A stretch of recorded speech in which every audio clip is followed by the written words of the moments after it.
За бүгдээрээ сайн байцгаана уу? За тэгэхээр Observe Consulting-аас явуулж байгаа цуврал сургалтын маань ээлжид нэгэн сургалт эхлэхэд бэлэн боллоо. За энэ сургалт маань юу вэ гэхээр монголчуудын уламжлалт хоол хүнсний хэрэглээтэй холбоотой сургалтын зэд байгаа гэсэн үг.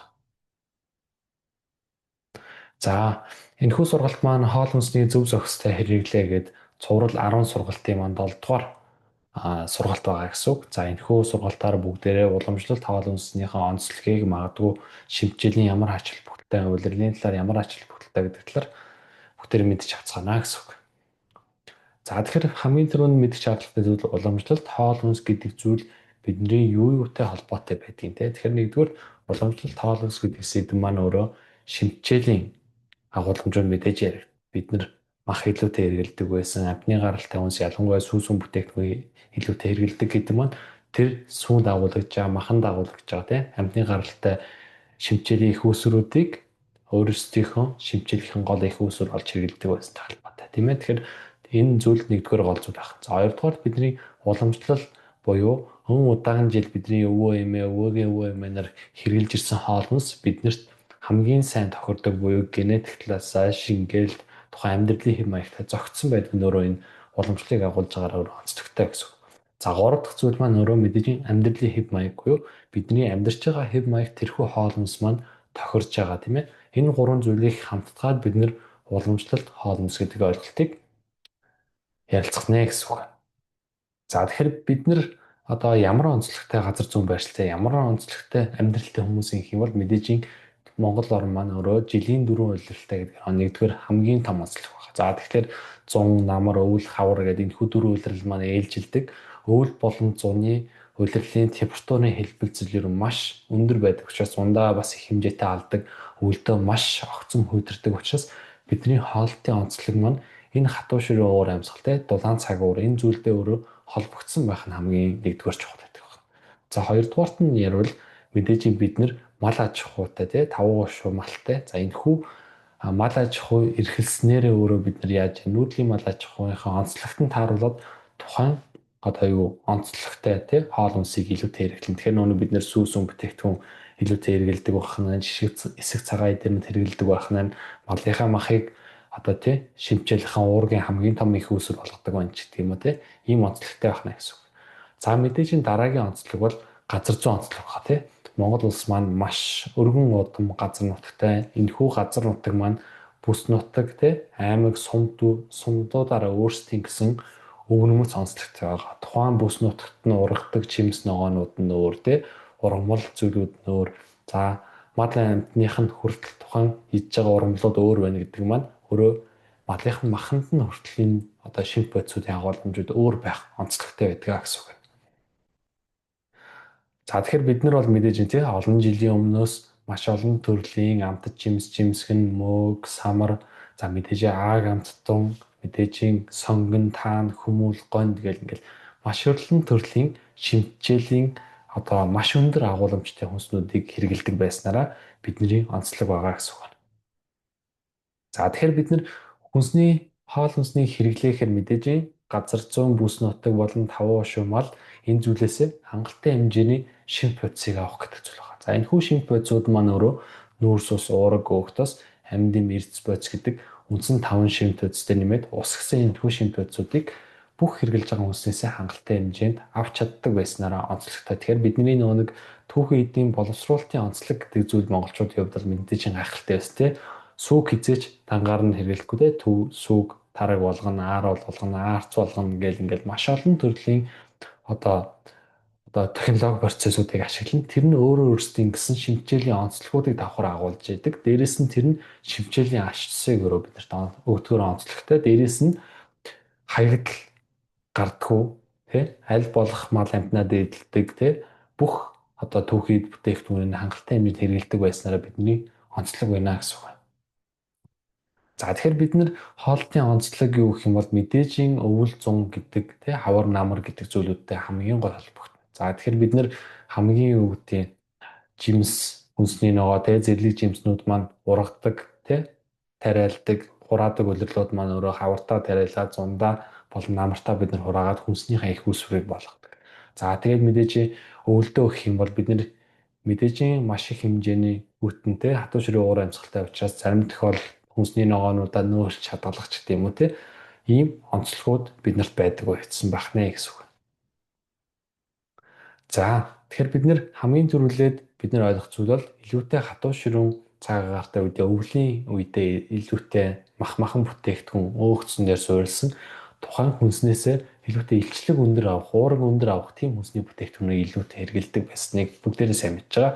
Харин илүүтэй хавар зуны цагта махныхаа хэрэглээг бол эрс багасгаад илүүтэй сүү цагаан эдэ, эсэг цагаан эдэ ч гэх юм маш олон төрлийн боловсруулсан сүү цагаан эдэ гэддэг маань энэ хоёрын биднэрт бол энгийнээр хариул балансыг тэнцвэрт байдлыг өөрө хангаж өгдөг байснараа онцлогтой байна гэсэн.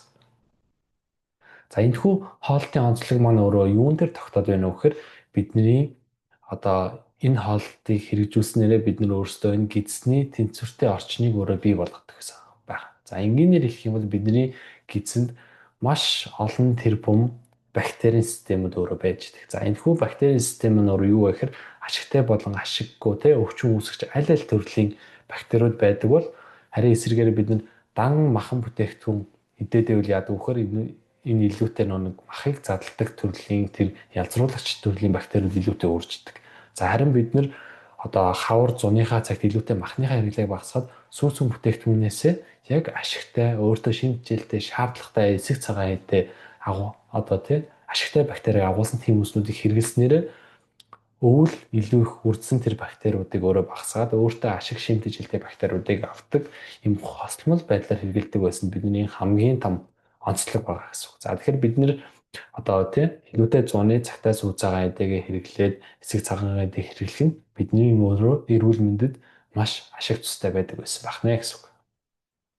За тэгэхээр бид нэр сүүсүүн бүтээгдэхүүн хэрэг энэний онцлогийг бол бүгдээрээ надаар хэлдэг маш сайн мэдж байгаа. Гэхдээ агуулмжаар нь ерөнхийдөө ураглаг сүүн бүтээгдэхүүн, эсэг сүүн бүтээгдэхүүн, тослог сүүн бүтээгдэхүүн гэсэн үндсэн 3 бүлэгт ангилдаг байгаа гэсэн. За ураглаг сүүн бүтээгдэхүүн гэхээр сүү, тараг, ааруул, бяцлаг, ээзги, аарц гэх мэт ийм сүүн бүтээгдэхүүнүүд орж байгаа бол за эсэг сүүн бүтээгдэхүүн гэхээр яг саяны хэлсэн ашигтай бактериудыг агуулсан өөрөө сүүн бүтээгдэхүүн. За тэр нь бидний боловсруулаад тараг, айраг, хоормог зарим тохиолдолд нэрмэл архинууд маань хийж байгаа уртлын өөрөө энэ эсэхтийн процессыг ашиглаж хийж байгаа учраас эсэг сүүн бүтээгдэхүүн гэдэг ангилалтай ордог байна гэсэн. За тослог сүүн бүтээгдэхүүн нь илүүтэй өрөм зөөхий, цөцгий, шар тос гэд сүүн бүтээгдэхүүнээс гаргаж авдаг тослог ихтэй төрлүүд нь байна. Тэгэхээр энэ өөрөө шимтгийллийн агуулмжаараа тослог ихтэй илүүтэй өөгцсөн агуулна. Эсэг сүүн бүтээгдэхүүн илүүтэй ашигтай бактериудыг давхар агуулдаг. Ураглаг сүүн бүтээгдэхүүн бол уураг, нүүрсөөс өөгтос гэд үндсэн шимт бодисуудыг илүү өндөр агуулдгаараа биднэрт илүү онцлогтой байх нэ гэсэн. За энэ доор нь бүгдээрээ жишээ зургуудыг харж байна. За тэгвэл махан бүтээгдэхүүний бид нар ямар онцлогтой байдаг байсан гэх юм бол махан бүтээгдэхүүн дотор нь 3 үндсэн хэсэгт ангилдаг. За нэгдүгээрт бүхэл махаол, хоёрдугаарт дотор махаол, гуравдугаарт шииртлгэн махаол гэх. За энэхүү махан хоолны төрлүүд маань бүгдээрээ яг өөрмөц онцлогтой байдаг. Онцлогтой. За тэгэхээр дотор махан хоол гэхээр бидний юу гэхээр нөхөө элэг, дэлүү, гүзээ, уушиг ч гэдэг юм уу те бидний элдгээр дотор махнууд те. За энэхүү зүйлүүд маань нийтлэг давуу талууд нь гэх юм бол төмрийн агуулмж маш өндөртэй. За тэгэхээр төмрийн агуулмж өндөртэй гэдэг маань өөрөө цус багталтаа сэргийлнэ, зарим төрлийн дархлаа тогтолцоог дэмжин ч гэдэг юм уу те ингээд маш олон давуу талууд ихтэй байгаа гэсэн. За элэг гүзээ юм уу гэх юм бол үл орлогдох ургийн агуулмж өндөр, дээрээс нь элгэнд ялангуяа тосон дуустдаг амин дэмүүд бол Х, Д, Е, К гэд энэ витамин амин дэмүүдийн агуулмж өндөртэй. Дээрээс нь эрдцүүдийн маш сайн их өсөр болж байгаа. Ялангуяа төмөр, цайр, зис, фосфор гэл. За энэ зүйлүүдийг бид нар ялангуяа элэг, энэ гүзээ гэдэг зүйлүүдээс маш их авах нэ гэж ойлгох. Тэгэхээр бид нар дотор махан хоол идэх гэдэг маань ямар давуу талтай нөхөр маш олон төрлийн эрдцүүд, маш олон төрлийн амин дэмүүд авна. Дээрээс нь бидний мэдгээр нь уураг, нүүрсэс, өөгтос гэдэг зүйлийг тодорхой хэмжээнд агуулж байгаагаар бидний дархлаа тогтолцоог өөрөө дэмжиж байгаа маш өндөр онцлогтой байгаа гэсэн. Энэхүү эрдцүүд, витаминууд нь бидний дархлаа тогтолцоо өсөлтөг бичлэгээр маш олон зүйлд эргээр нөлөөлдөг гэсэн. За шир талгаан махан хоол гэхээр одоо бидний хэлдгээр одоо толгой чанаад бидэнд иддэг те энэ за эсвэл нэг ясны шүлмэл гарах маргах хүртэл энэ төрлийн одоо уургуудын илүүтэй агуулдаг. За энэ маань юу байгаад байна вэ гэхээр коллаген, эластин гэдэг ийм уургууд байна. За энэхүү уургууд нь юу вэ гэхээр холбогчдын уург гэдгээр алдартай. За холбогч гэхээр бидний биеийн холбоос булчингийн тогтолцоо, за таны арьсыг хэр толгор зөөлөн одоо тий байлгах уу гэдэг хүртэл энэ уургуудтай маш их холбоотой. Тэгэхээр амьтны гаралтай ялангуяа шийр толгой махан хоолнууд өөрөө энэний коллаген, эластин гэх уургийн агуулмж маш өндөртэй учраас саяны энэ давуу талуудыг танд өгнө гэсэн үг тий.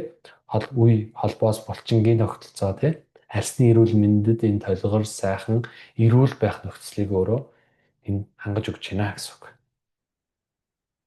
За тэгвэл хэдүүлээ одоо сүүсүн бүтээгдэхүүний дотор малын сүүнүүд юу юугаараа ямар онцлогтой байдгийг гэдгийг тус бүрдэн бүгдээр авч үзцгээе гэсэн үг. За хамгийн түрүүлээд бидний хамгийн их хэрэглэдэг үнэний сүү.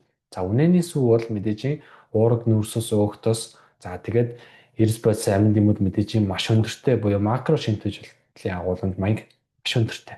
За дараагийн онцлог нь гэх юм бол кальц, натр, каль гэд эрс бодисууд өндөртэй байдаг. Тухайн эрс бодисууд нь биеийн шингэн нөхөөллөөр ер нь гайхалтай байна. Бид нар зөвлөд ярих юм бол спорт дринк гэж ярьдаг. Тамирчид их хөлс алдсан, шингэн алдсан үедээ уудаг. Тэр шингэнтэй ер нь хамгийн дөхөв найрлагатай зүйл бол өөрөө үнэний сүү. Тэгэхээр үнэний сүүр таны биеийн шингэнийг маш хурдан нөхөөлөлтэй байдгаар онцлогтой гэсэн үг. За дараагийнх нь гүний сам буюу гүний сүү. За гүний сам өөрөө юугаар онцлогтой байна вэ гэхээр витамин С бус сүнээс хамаагүй өндөр байдаг нь өөрөө дархлаа дэмжих үйлдэлтэй байдгаар онцлогтой. За мөн үйл орлогдох тосны хүчил бус төрлийн сүнээс 20 дахин өндөр байдаг гэсэн үг. За тэгэхээр үйл орлогдох гэдэг маань таны биед нийлэгчдгүү заавал гаднаас авах шаардлагатай тосны хүчлүүдийг бус сүнээс 20 дахин өндөр агуулдаг гэхээр үнэхээр гайхалтай өндөр агуулдаг их усүр баг. За зарим хүмүүс 100 саам дэмжлэгэнд явдаг те энэ өөрөө яалтчгүй үүгээрээ давуу талтай байдаг баг. За дээрэс нь холестерины агуулмж хамгийн багатай сүү өөрөө гүний сам байдаг баг нэ гэсэн үг. За тэгээд мэдээж энэ гүний самны нэг онцлог гэх юм бол дулааны боловсруулалтанд оруулахгүй бид нэр халаахгүй те тэрийг одоо буслахгүй хэрэгэлдэг те. За тэгснээр тухайн одоо сүүнд байгаа шимт үзүүд буюу витамин эрдсүүд өөрөө багасах боломжийг бууруулж байгаа учраас маш өндөр шимтгийлэлтэй сүү хэрэгжилж байгаа гэсэн. За дээрэс нь бид нэр түүхийгээр нь уугаад байгаа нэг онцлог гэх юм бол өөрөө гүү буюу адуу гэдэг амьтан маань өөрөө бруцеллозын халдварт өртдөггүй. За тийм учраас гүүний сүнээс нь ямар нэгэн байдлаар бид нэр халдвар авах хэрэгсэл байдгүй учраас бид нэр хайх аюулгүй хэрэгжилж болдгоор юм онцлогтой байгаа гэсэн. За дараагийнх нь ингэний сүү. За ингэний сүү гэх юм бол мэдээж маш өндөр одоо юу гэх юм шимтгийллийн агуулмжтай. Гэхдээ илүүтэй гол онцлогуд нь гэх юм бол бета лактоглобулин гэдэг ийм уураг агуулдаг цор ганц сүүний төрлөөр ингэний сүү гэсэн. За энэ уураг нь өөрөө яадаг вэ гэхээр бидний нөгөө нэг сүүнээс харшил үүсэх байдлыг нэмэгдүүлдэг. Тэгэхээр энэ уургийг агуулдаг учраас ингэний сүүнээс бид нэр харшлыг өдөөх ийм зүйл гэдэг зүйл байхгүй. Энээс өөрөө сэргийлж байгаа онцлогтой байна гэсэн. За мөн ингэний сүүнд давхар гол агуулгадаад идэг зүйл нь биоидэвхтэй юм уураг, пептидүүд, за дээрэс нь дархлааны юм эсрэг биетүүд ихээр агуулдаг. Тэгэхээр энгийнээр ярил таны дархлаа тогтолцоог ингэний сүү бус сүүнээс илүүтэй өндөр дэмждэг гэдгээр онцлогтой байгаа гэсэн. За дээрэс нь тухайн ингэний сүүнд нянгийн эсрэг пептид буюу одоо бидний биед маш олон төрлийн өвчин үүсгэж байдаг юм ийм одоо бактериуд, бичил биетнүүд байгаа. Эдний эсрэг тэмцдэгээр өөрөө давхар давуу талтай болчиход байна гэсэн. За дараагийнх нь ямааны сүү байгаа. За ямааны сүүний гол онцлог гэх юм бол монголчууд ер нь хамгийн сайн мэддэг хүүхдэд хамгийн тохиромжтой сүү гэдгээр одоо алдартай байгаа гэсэн. За яагаад хүүхдэд хамгийн алдартай сүү гэдэг нь вэ гэхээр альфа лактоальбумин гэдэг уург нь бета лактоглобулин гэдэг уургаасаа илүү өндөр агуулдаг. За тэгэхээр нөгөө нэг сүүнээс хүүхдэд харшлыг өдөөх, харшил үүсэх байдал өөрөө байдгүй буюу хүүхдэд сүүний харшил өөр үүсэхдэггүйгээр илүүтэй онцлогтой гэсэн. За тэгэхээр яагаад бид нөгөө нэг эмээ өвөө дээр очиход ямааны сүүгээр бид тарах хийж өгдөг юм. Ямааны сүү уудгаад гэдэг. Тэ энэний онцлог нь гэх юм бол хүүхдэд хамгийн тохиромжтой байдаг байснараа бид нарт илүүтэй хэрэгэлдэг байсан байна гэсэн. За мөн сүүний сахар буюу лактоз болон олигосахарид маш их хэмжээгээр агуулдаг. За тэр нь хүүхдийн гिचил гидсний бактерийн одоо юу гэдгийг те орчныг маш ихээр дэмждэг. Тэгэхээр нэг 5 нас хүртэл хүүхдийн бактерийн систем хамгийн гол тогтдог нас учраас тэрийг яманаас өгөх юм бол өөрөө илүүтэй дэмждэг бахан. Тэр нь харшил үүсэх уураг тийм зүйл агуулаагүй, дээрээс нь гидсний бактерийг дэмждэг учраас эрүүл мэндэд нь маш сайн нөлөөлдөг гэсэн бол өөрөө ямааны сүг байна гэсэн үг. За дараагийнх нь бол хоньны сүв. За хоньны сүв бол хамгийн гол онцлог юм бол хамгийн хурдан шингэцтэй сүв бус сүүний төрлүүдээс.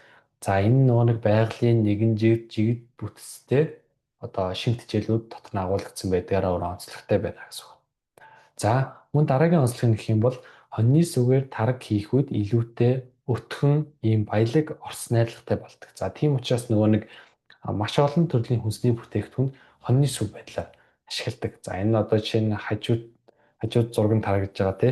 Монголоор бол ийм үйлэл гэж ярьдаг те. Иймэрхүү зүйлүүд илүүтэй өтгөн бүтцтэй байдаг учраас ийм одоо юу гэдэг нь хамттан ч гэдэг юм уу те хоолны нэр төрлийг хийхэд ашиглаж болдгоор илүүтэй онцлогтой байна гэсэн үг. За хамгийн сүүлийнх нь бол мэдээж цааны сүв байгаа. За цааны сүв гэх юм бол илүүтэй хөвсгөл рүү те тэр нутгийнхаа илүүтэй хэрэгэлдэг. За энэ цааны сүв бол онцлог нь гэх юм бол шимтгийллийн агуулганд бос сүвтэй бараг харьцуулахгүй өндөр, ялангуяа уураг тосны агууламж.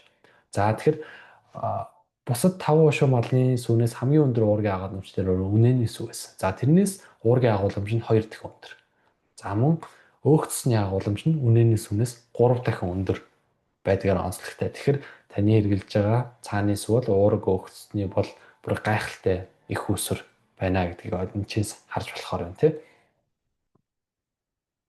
За бид нэр өөгцсний төрлүүдийг хоолмсондөө маш илбэгтэй, маш олон төрлөөр хэрэгэлдэг байсан арт. За жишээлээд ярил хамгийн түрүүлээд бид нэр сүүлний өөх тийм. Яагаад бид нэр сүүлний өөхийг хүүхдэд хөхүүлдэг байсан бэ гэхээр сүүлний өөхөнд хамгийн одоо тийм хүүхдэд хэрэгтэй тосны хүчлүүдийг их агуулдаг. За тэр нэг омега 3, 9 гээд тосны хүчлийн агууламж сүүлний өөхөнд хамгийн их байдаг. За харин дотор өөхөнд тэрний агууламж хамаагүй бага болдог бол сүүлний өөхөнд илүүтэй тухайн хүүхдийн тархины хөгжлийн юунууд илүү оролцдог байсан байна гэсэн үг. За шар тос гэдэг тийм шар тос өрөм гэдээ бодох юм бол яг бидний бас нэг жишээнүүд. За бидний нөө бэлчээрийн малнаас гарч байгаа шар тоснууд, сүүнүүд гэдэг маань өөрөө тосны хүчлийн найрлагын хувьд одоо тэр нэг фарм тэжээсэн тийм одоо малаас гарсан тосны агууламжийн хажууд бол харьцуулах юмгүй мэдээжийн шимтгийллийн агуулмж үнэхээр гайхалтай байдгаар онцлогтой. Ялангуяа үл орлогдох буюу таны бидний лэгчдүү гаднаас заавалчгүй авах шаардлагатай тий. Дээрээс нэг сайн холестерины хэмжээ гэж ярьдаг тий. HDL гэж ярьдаг. Тэрийг нэмэгдүүлэхэд бас гол нөлөөтэй зүйл маань өөрөө шар тос өрөм гэдэг юм уу те. Энэ бидний нүүдэлчин те бэлчээрийн малаас гаргасан өөгцсний их усүр байдаг байна гэсэн. За бидний хамгийн гол хэрэгэлдэг бас нэг гол зүйлүүд бол зэрлэг жимсгэн гэдэг зүйлүүдийг бид нэр хоол хүнсэндээ тогтмол хэрэгэлдэг. За тухайн бүс нутагт нь ямар зэрлэг жимс илүүтэй ургадаг байна тэр төрлийнхээ илүүтэй хэрэгэлдэг байсан. За манай Монгол оронд ургаж байгаа зэрлэг жимс ерөөсөө юугаар онцлогтой юм гэхээр дэлхийн хаач байхгүй өвөрмөц биологи идэх юм бодисуудыг маш хэмжээр авдаг. За энэ яагаад вэ гэхээр бид нэр жилийн 4 улиралтай буюу температурын хэлбэлцэл хамгийн өндөр өвөлдөө хасах 40 хүрчдэг, 100-аа нэмэх 40 хүрчдэг. За энэ температурын хэлбэлцэл өндөр байна гэдэг маань тухайн жимсгнийг ургахад стресс төртөл одоо байдлыг нэмэгдүүлдэг буюу өөрөөсөө ингээд нийлэгжүүлдэг биологи идэх нийтлүүдийн илүү өндөр байхыг шаарддаг.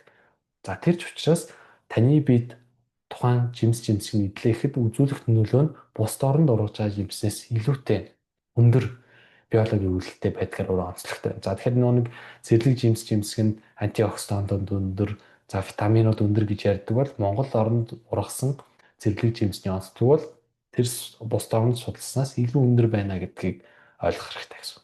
За дээрэс нь Монгол улсын маань хөрсөнд агуулгадж байгаа хөрс маань өөрөө маш эрүүл, хөрсөнд агуулгадж байгаа шимтгийллийн агуулмжууд илүү өндөр учраас хөрснөөсөө ургаж байгаа бүх ургамал ногоо жимсгэн шимтгийллийн агуулмж өндөртэй болж ургадгаар онцлогтой байна. За тэгэхээр бид нэр магадгүй тогтмол зэрлэг жимсгэн гэдэг зүйлийг одоо хоол хүнсэндээ оруулж хэрэглэх юм те магадгүй өвөлдөө бид нэр хөлдөөгөөд те хавар хэрэглээд ингээд явах нь өөрөө маш өндөр ач холбогдолтой байгаа гэсэн үг. За тэгээд энэ одоо давуу талууд нь ярих юм бол те саяны биологийн идэвхт нийтлүүд маш өндөр байснараа антиоксидант идэх өндөртэй байна. За хавдраас сэргийлэх нь байна. Биеийн үргэлжлэлийг бууруулах нь байна. За биечин байгаа бичил биетний эсэргүүцэл үзүүлэх нь байна. Дээрээс нь амин дэм эрсцийн агуулмж өндөртэй байна гэх юм уу. Ийм маш олон давуу талууд одоо байгаа гэдгийг ойлгох хэрэгтэй. За хүнсний ногоон дээр гол ярих зүйл бол хүнсний ногоо гэдэг зүйл тэ хөрснөөс ургаж байгаа. За хөрснөөс ургаж байгаа гэдэг нь Монгол орны маань хөрс бол маш эрүүл тийм хөрс байгаа. Эрүүл хөрсөнд байгаа буюу хөрсний шимтгий агуулмж ямар байна? Түүнээс ургаж байгаа жимс, хүнсний ногоо энэ зүйлүүд бүгд хөрсөнд байгаа шимтгийлүүд өөрөө дагаж шимтгийлийн агуулмж нь өндөр болдог. Жишээлбэл ярил Монгол луван гэх юм бол яагаад илүүтэй улбар шар байхад хятад луван гэхэд цайвар шаргатай байдаг. Гэх юм бол тэр Монгол луванд агуулгадаад байгаа А амин дэмийн агуулмж буюу тэр улбар шарнгийг үүсгдэг бета каротин гэдэг тэр бодис маань өөрөө илүү өндөр байгаа гэсэн үг. Тэгэхээр бид нар илүүтэй Монгол оронд ургаж байгаа ногооны одоо тийм амин дэм шимт бодисыг агуулж бусад улсад ургадгаас илүү өндөр байгаа. Өөрөө энэ өнгө гэдэг зүйл хамгийн гол илэрхийлж байгаа зүйл юм байдаг онцлогтой. За жишээлбэл энэ доор зурган дээр харах юм бол төмс байна. Монголд ургаж байгаа төмсүүд яагаад ийм гоё шар байдаг гэх юм бол хөрснөөс суулдаг аа. За помидор гэх юм бол илүүт яагаад ийм гоё та нар харах юм бол ийм илүү гоё удаан байдгийг тийм. Улаан гэх юм бол энэ помидорын дагуулж байгаа энэ улаан өнгийг үүсгдэг лайкопен гэдэг одоо биологи эдгэх нэгдэл байгаа. Энэ өөрөө зүрхний эрүүл мэнд тустай халдварын бус өвчлөлт чихрийн шижгээс сэргийлдэг гэдэг юм бодисуудыг агуулдаг. Тэр үйлдэл нь өөрөө хөрсөнд агуулж байгаа шимтгэлтэй шууд холбоотой. Тэгэхээр Монгол улсад Монгол оронд ургаж байгаа хүнсний ногоонууд гэдэг зүйл бол шимтгийлийн агуулмж илүү өндөртэй байдаг юм байна гэдэг. Тэгэхээр бид нэр тогтмол төрөл бүрийн ялангуяа өнгийн хүнсний ногоонуудыг маш сайн хэрэгжилж авах хэрэгтэй гэсэн үг. За тэгээд бидний хамгийн гол одоо Монголын уламжлалт заншлууд мэдээж гидс цайлах тийм ээ гидс цайлах гэдгийг одоо энгийнээр ярил бид нар мал төлөвлөх цагтаа зэрэгцээд сүү цагаан идэж хэрэглээд цаашлаад махныхаа хэрэглээг багасгадаг тийм өвлийн туршид жоохон махны хэрэглээ илүү өндөр байсан бол за дулаан цаг ирэнгүүт маха багасгаад сүүсэн бүтээгдэхүүнлээ шилждэг байсан онцлогтой тийм.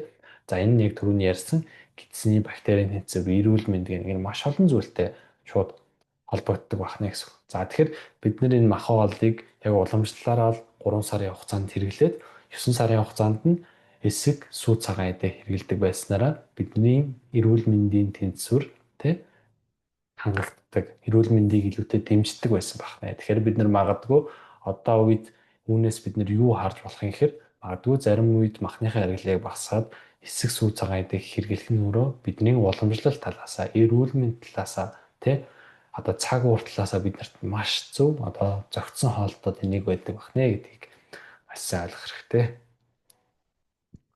За тэгэхээр энэ удаагийн сургалтанд оролцсон та бүгдтэй баярлалаа. Анхаарал хандуулсанд баярлалаа.